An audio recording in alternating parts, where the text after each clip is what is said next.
এমনকি জরিমানা হিসেবেও চাইলে অনেক টাকা দাবি করতে পারতাম।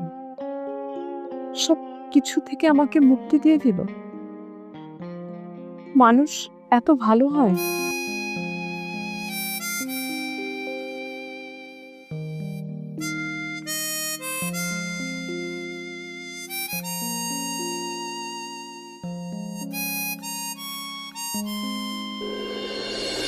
মা,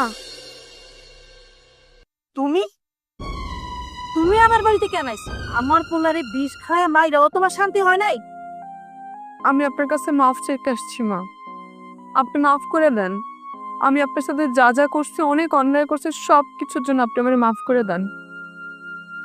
আর তোমার কাছে মাফ চাওয়ার মতো সুযোগই তো তুমি আমারে দাওনি। তোমার কাছে মাফ না চাইতেই তুমি আমাকে মাফ করে দিছো। আজকে আর আমি তোমার কাছে মাফ চাইবো না, আমি তোমার কাছে একটা আবদার করব। আবদার? কি আবদার? দেখো, যেভাবেই হোক আমরা তো বিয়ে করছি। আমরা ধর্ম ও আইন অনুযায়ী স্বামী স্ত্রী। আমি চাই তুমি আমাকে তোমার স্ত্রী হিসেবে গ্রহণ করো। আমি তোমাদের সাথে অনেক অন্যায় করছি, অনেক খারাপ ব্যবহার করছি, কিন্তু আমি সেগুলো বুঝতে পারি নাই। আমি না বুঝে করেছি। আমি এখন এটুকু বুঝতে পেরেছি যে বিয়ের পরে মেয়েদের আসল ঘরই তো আসলে স্বামীর ঘর, স্বামীর সংসার। আমি আমি সত্যি তোমার সঙ্গে সংসার করতে চাই।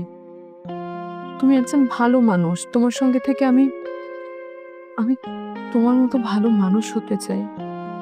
কিন্তু আমি তো তোমার ডিভোর্স লেটার দিয়ে আসছি। আমি সেই ডিভোর্স লেটার ছিঁড়ে ফেলে দিছি। তুমি আমাকে বলো, তুমি এখন আমাকে গ্রহণ করবা না? মানুষ মাত্রই তো ভুল করে, তাই না? আর কেউ যদি ভুল কইরা সেটা শোধরাইতে চায়, তারে সেই সুযোগটা দেওয়া উচিত। বৌমারে ক্ষমা করে দে। আসলে দোষটা আমার। সেদিন তোমার লোকে যেটা হয়েছে সেটাও অন্যায় হয়েছে। আমি নিজের ইচ্ছে কোনো কিছু করি নাই।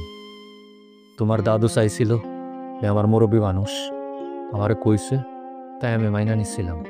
কিন্তু আমি যেটা করছি সেটার প্রতিশোধ নেওয়ার জন্য হোক কিংবা শাস্তি দেওয়ার জন্য হোক, তুমি কখনো আমার জানে মাইরা ফেলাইতে চাইতে পারো না। এটা তোমার উচিত হয় না।